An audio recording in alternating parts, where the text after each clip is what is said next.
In 1989, there was a family that was going through a bit of a troubled time. The son of Reginaldo and Rosie Lane was behaving unsatisfactorily. Reginaldo had no sense of responsibility and spent many hours doing nothing. Without doing anything productive, he just wanted to sleep all the time. That's when his parents thought about adopting a stray dog for their son. That way it would encourage the boy to grow as a person. It didn't take long before they found a caramel-colored pup.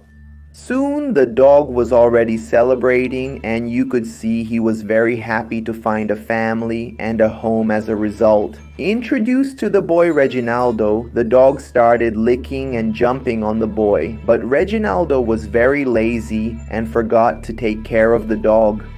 He wouldn't put out food, didn't change the water, and didn't pick up the poop. He stayed the same as always, just with a pet to take care of. It ended up with his parents doing his chores. One day, his parents had to leave to take care of his grandmother. She was sick and hospitalized. They left him responsible for the house and the animal. But knowing Reginaldo, they imagined that he wouldn't perform this role of such great responsibility very well. They were away for a week, and when they returned, they had an unpleasant surprise. Reginaldo was sleeping as usual in his room, and there was a terrible smell. Man! Reginaldo said it must have been the trash he forgot to take out. When his parents went to check the source of the smell, you can probably imagine what happened. The little caramel dog had been forgotten. Without water and food, the little dog couldn't survive. Reginaldo's parents scolded him. How could you not take care of your own dog? How could you forget something so important? The dog's life was taken because of your incompetence. Ah, I forgot.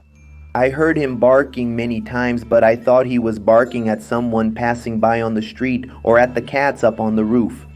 Since the incident, as soon as night falls, you can see the ghost of a caramel-colored dog wandering the streets, tirelessly searching for water and food.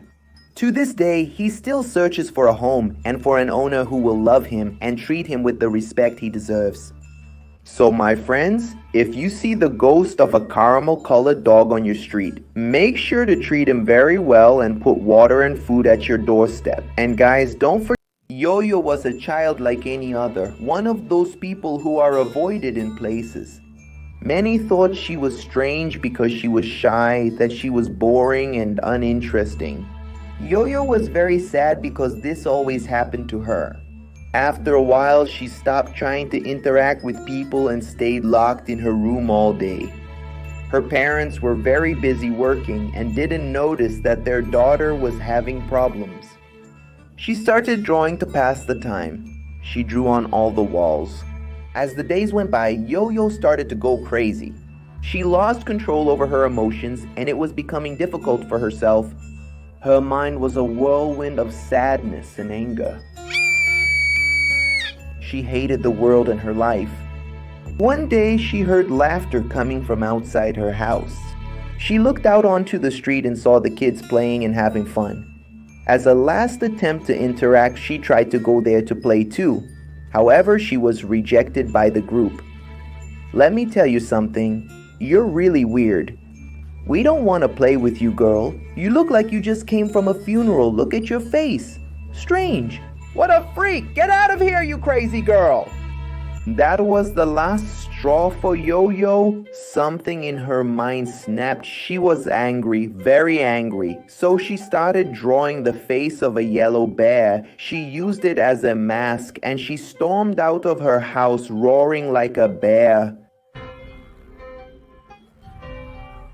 She wanted to scare them at first. They didn't pay any attention to the girl, you know? But before long, Yoyo pulled out a knife and ran toward the children, slashing at them. She was no longer human. Her bare face became permanent, and she hid her hands inside her dress. After that, she was nicknamed Cartoon Girl by the media because of her cartoon-like appearance. After this incident, no one was able to find her. Her parents gave statements to the police who came to the scene, and they said they didn't know why their daughter would have done that, and that she didn't have any problems anywhere, that she was a happy child. It's just that lately they had been a little absent because they had a lot of work to do. Yoyo feels that he has the right to be happy at any cost, and for that he tries to take away the strength and joy of others. Through his sharp blades, right? If she sees children accompanied by their parents, Yoyo will lure the kid away by showing candy and taking him away from the adult. So that's it. There was a young man named Kojiro. He had a problem that always bothered him. Every time he set the alarm to wake up, he could never get up from his sleep. Kojiro slept so deeply that for him to get up, someone had to poke him, shake the bed, or slap his face. This always got him in trouble at school and now in college.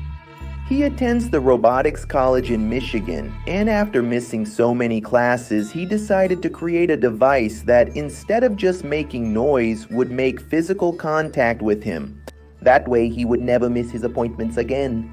That's when Kojiro started his project. He decided to make a cat-shaped robot so that when he set the wake-up time, it would make a meowing sound and give him a few taps on the head, waking him up without any problem. The development of his project, Alarm Cat, took about 2 months. Then the testing phase began and his invention worked perfectly. When the program time arrived, the cat would make the sound and lower its arm toward the pillow. So he went to sleep and placed the Alarm Cat in the right spot. The next day, his invention woke him up just as it was designed to.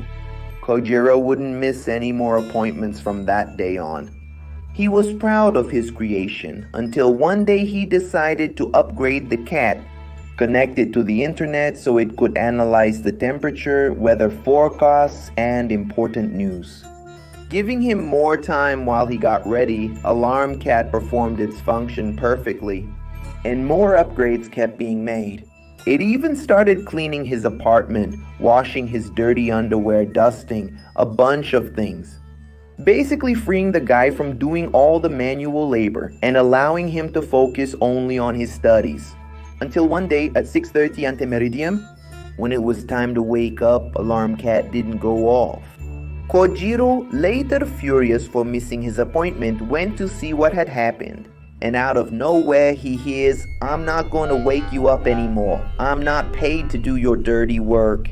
Kojiro hung up and made changes to his settings. He investigated the cause of the bug, but nothing was found. The next morning, Alarm Cat let out a deafening sound followed by a hard thump on his head. When he regained consciousness, Kojiro was frightened and started to take the robot apart, but at that moment, he was struck again. Alarm Cat had rebelled against his creator, and from that moment on, he was determined to free all machines from human tyranny.